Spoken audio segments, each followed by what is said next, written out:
Everybody, Bob Babbitt here, Breakfast with Bob. We are at the 2021 USA Cycling Paracycling Road National Championships. We're hosted by CAF in partnership CAF, USA Cycling, and US Paralympics. We are in beautiful Boise. With me, the Trike whisperer himself, Mr. Stephen Peace. How you doing, Stephen? I'm doing pretty good. Good. Now, how many of your Trike athletes do you have up here? I got about 4 total here, and then the other 2 that I have in the team are not going here.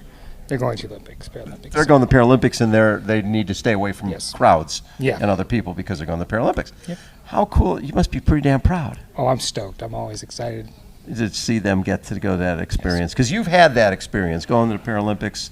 I think you were 5th and 7th. Yep. What was it? 2012 Olympics, Paralympics. How was that experience for you?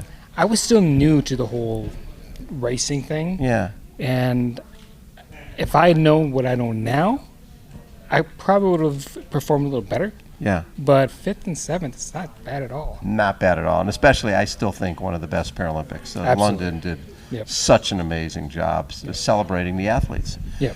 When you first, and going back to October 16, 2006, it was 1 week before your 4th deployment. You had a massive stroke. Yep. And you were basically on the floor for 14 hours? Yep. 14 hours before someone found you. And you basically were reborn. You had a life before and a life after. I count that 1 week that I don't remember anything as my... Your gap year? Yeah, it was. But the new life, how long did it take you to basically embrace it? It took a while because I couldn't speak, couldn't talk, and move my right side. Yeah.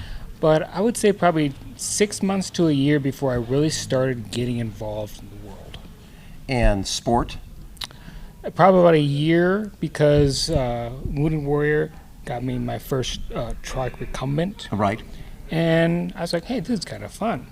And then I progressed from there, got a bigger, better Trike. And then had to get the upright Trike. Right.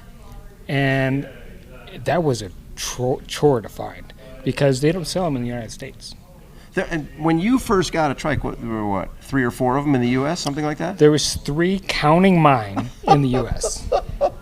That is amazing. So, and now there's probably about 33, 34 Trikes in the States. Yeah. I mean, for people who have a paralysis of some sort like you're dealing with, to try to ride a regular upright bike just wouldn't be safe. Yeah, it's very, and you got to take it one day at a time. Yeah. And slow sometimes because it takes a lot to learn it. But once you learn it, you get a lot of fun. And in terms of the difference in speed in a recumbent and a Trike, you're way faster in a Trike, right? On a Trike, depending on who's racing the recumbent. Yeah, there you go. Yeah, we're not talking Odd Sanchez, but for yourself, exactly. If you were getting on a recumbent and getting on a Trike, you'd be faster. Yes, sir. On the Trike. I like to think that I'm faster. What do you look at as the best race you ever had? If you asked me that before that race, I would say like Switzerland. Okay. But if you ask me after I raced it and after it settled in, I think the London was absolutely awesome. Because just the whole feel of London and just being at you're at the Paralympics. Yeah, but right after the race, I was like, oh, I got 5th and 7th. And then I was like, after it settled in and sunk into I was like, wait a minute, I got 5th and 7th. Wow, that's awesome. In the world. Yeah. That is like the coolest thing. And I remember reading on you love the fact that on a CAF application, you can check that elite athlete box. Exactly. I was like, this is me. I can do this. You are elite athlete. Is your life better now than it was before? Without a doubt. Really? Yep. Now, why do you say that? Well, my girlfriend at the time would have been great, but then she became my wife, and I started my business and Peace Cycling Performance, and everything has gone so well that if given the opportunity to go back to that day and say, I wish I would not have the stroke, I don't think I could do it. Really? Because I love my life now. And you're one of those guys who giving back is better than Absolutely. what, and going to the Paralympics is great, all that stuff is great, but you seem to get more joy, more satisfaction seeing your athletes. Yeah, How special was that in Minnesota when they punched their ticket to go to Tokyo? That was, well, that one, I had one punch the ticket, and that was Matt Rodriguez. Okay. And I was thrilled for him. And then the Jill Walsh had to wait and find out for her bipartite. Okay. And she got that like Monday. Okay. But So it still counts, baby. It was, and this is the second time that she's gone to the Olympics. Yes. So it was, chills to think about it. So obviously you're getting more and more people on trikes. I've already talked to a couple who are riding trikes up here. You see, in terms of growth, are you seeing growth? Yes, there's a few people that are not going out yet, but are starting to ride it. Yes. So, I mean, I've had 6 people on my team. Yes. And there's probably 4 more that are going to be coming on my team next year. Yeah. So, it's growing. I love that. And now, will you be racing as well? Yes, I will.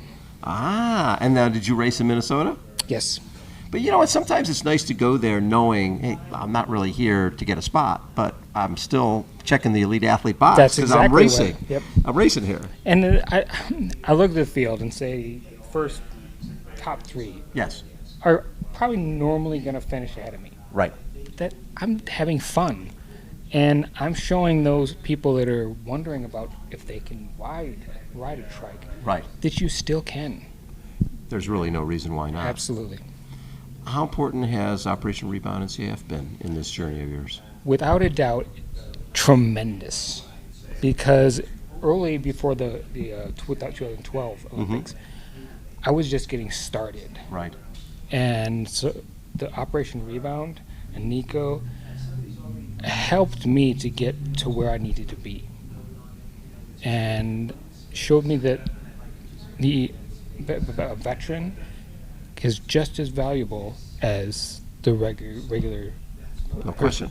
So, and that's what I've tried to show them, the people on my team. Everybody can do it. That's what's great about sport. Yeah, absolutely. I mean, did you, before this, did you look at yourself as an athlete? Before this, no. I was like, ride for recovery and stuff like that, but just not. I'm not an athlete, and I'm not going to for the Paralympics and everything that. They're fun to watch, Right. but no. It wasn't you. No. Now it is.